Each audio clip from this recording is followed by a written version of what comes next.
Birkin, the shoulder bag, the John Paul Gaultier. Oh my God. Your mom got you that? Yeah, she got me this. It's from 2001. And then she got me, you know, I love my Kelly cuts. She got me a beige one, a dark beige one. I have a light beige one. Plus une pièce est difficile d'accès, plus elle devient symbole de pouvoir. Se faire désirer est une technique de séduction que beaucoup de femmes mettent en œuvre pour susciter de l'intérêt, de la curiosité et parfois du désir chez leur partenaire. Elles cultivent de mystères, prennent de la distance et parfois fixent des limites. Eh bien, cette technique de séduction est bien maîtrisée et très bien mise en place chez les grandes maisons de luxe, qui mettent des techniques et de principes pour éveiller les désirs de leurs produits. Le luxe obéit à l'inaccessibilité.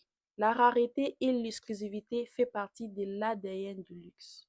Ils mettent en place des séries limitées volontairement pour susciter un sentiment d'urgence et d'unicité. Des sélections d'achats où certains articles très convoités sont achetés comme magasin, mais qui doivent être mérités en prouvant sa fidélité à la marque et en bâtissant une historique d'achat. Comme l'exemple d'Hermès, Rolex, Patek Philippe, Ferrari. Parlons même du Ferrari. Ferrari.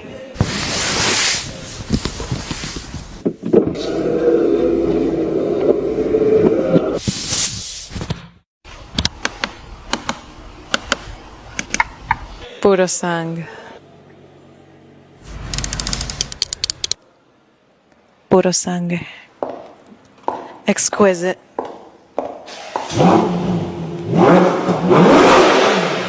Enzo Ferrari disait: je vendrai toujours une voiture de moins que ce que le marché demande.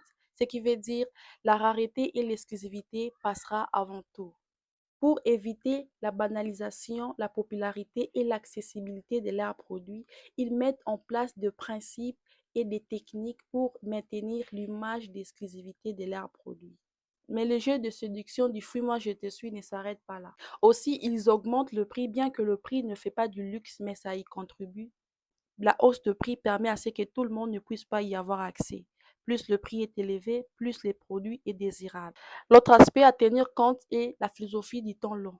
C'est une étape où carrément ta foi est mise à l'épreuve. Cette technique est pensée pour générer une frustration positive qui fait augmenter la valeur du produit. Par exemple, chez Hermès, la durée d'attente varie généralement de 6 mois à 3 ans, mais la réalité est qu'il n'existe plus de liste d'attente officielle. It's 4,000. I know. And there's a waiting list. I assumed. 5 years. For a bag? It's not a bag. It's a Birkin. Pour Rolex, la durée d'attente varie de quelques semaines à plus de 5 ans. Mais pour les modèles les plus exclusifs, la réalité est qu'il n'y a aucune chance pour que vous puissiez l'obtenir un jour.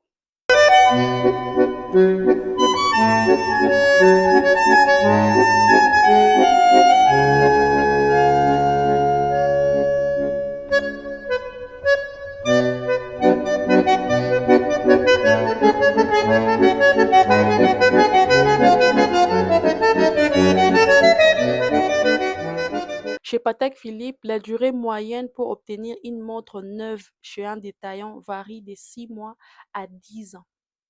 Ouais. Mais pour les modèles les plus mythiques, la liste d'attente est une illusion.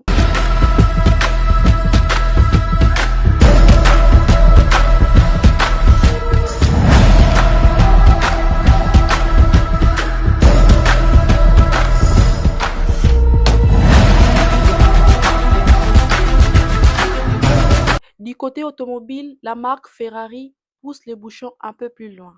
Pour les modèles les plus exclusifs, avoir le budget ne suffit pas. Non.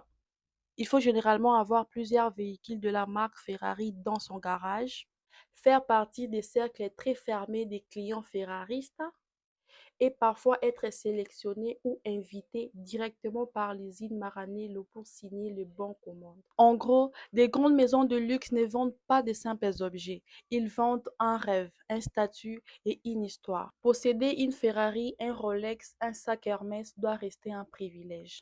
Si n'importe quel acheteur fortuné pourrait en obtenir immédiatement, la marque pourrait perdre son aura de prestige. Certaines maisons de luxe tolèrent la popularité de leur image, mais exécutent quiconque tente à populariser son accès.